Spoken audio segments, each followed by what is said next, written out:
روزہ بہت بڑا عمل ہے۔ اللہ تعالیٰ نے فرمایا کہ روزے کا بدلہ میں خود ہوں، اور ایک جگہ فرمایا کہ میرے نبی نے کہ کوئی جانتا ہی نہیں ہے کہ روزے کا ثواب اللہ نے کیا رکھا ہے۔ تو اللہ ہمیں توفیق دے روزے رکھنے کی۔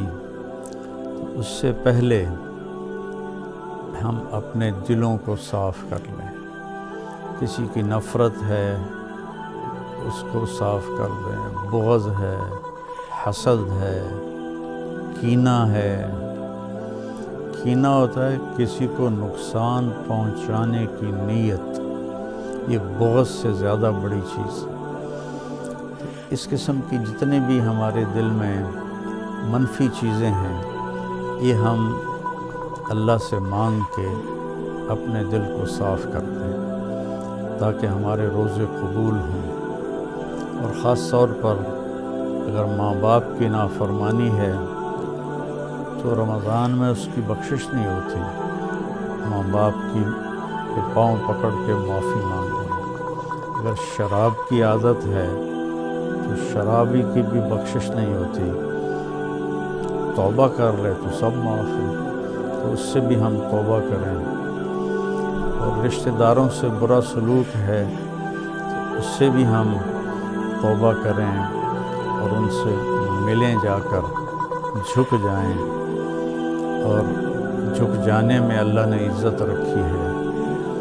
اور کسی کے بارے میں دل میں کینہ ہے، اس کو نقصان پہنچانے کی نیت اور ارادہ ہے، اس سے بھی توبہ کریں تو انشاءاللہ ہمارے روزے اللہ کی بارگاہ میں قبول ہوں گے۔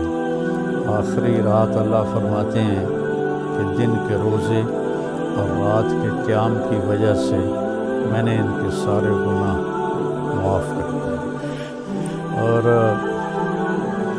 اللہ تعالیٰ نے ہر امت پہ روزہ فرض کیا ہے۔ ہمارے لیے روزہ آسان کیا ہے کہ ہمارے لیے سحری بھی ہے اور ہمارے لیے افطاری بھی ہے۔ تو اہتمام سے ہم روزے رکھیں اور کوشش کریں کہ پیٹ بھر کے نہ کھائیں تاکہ جسمانی فائدہ بھی ہو، روحانی فائدہ بھی ہو۔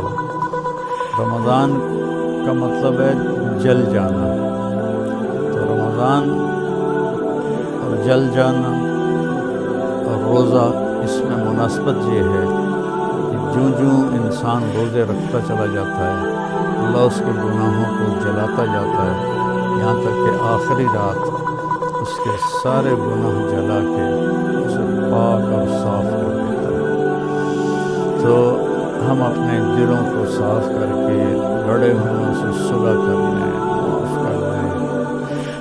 چند دن کی دنیا ہے، لڑائی جھگڑے کا موقع ہی کہاں ہے۔ چند صبحیں ہیں، چند شامیں ہیں، بہت سی بیت گئیں، تھوڑی باقی ہیں۔ حضرت شاہ ظفر رحمۃ اللہ علیہ کا شعر ہے، ان حسرتوں سے کہہ دو کہیں اور جا بسے، اتنی جگہ کہاں ہے دل داغدار۔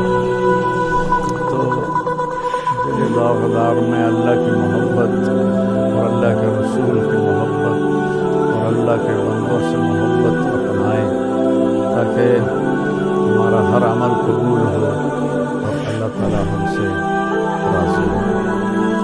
اور دوسری بات یہ ہے مالدار حضرات کے لیے کہ زکوٰۃ کا تو ضرور اہتمام فرمائیں۔ بہت غربت ہے اور بہت مہنگائی ہے، ہمارے گناہوں کی سزا ہے کہ مہنگائی کا عذاب ہے ہمارے اوپر۔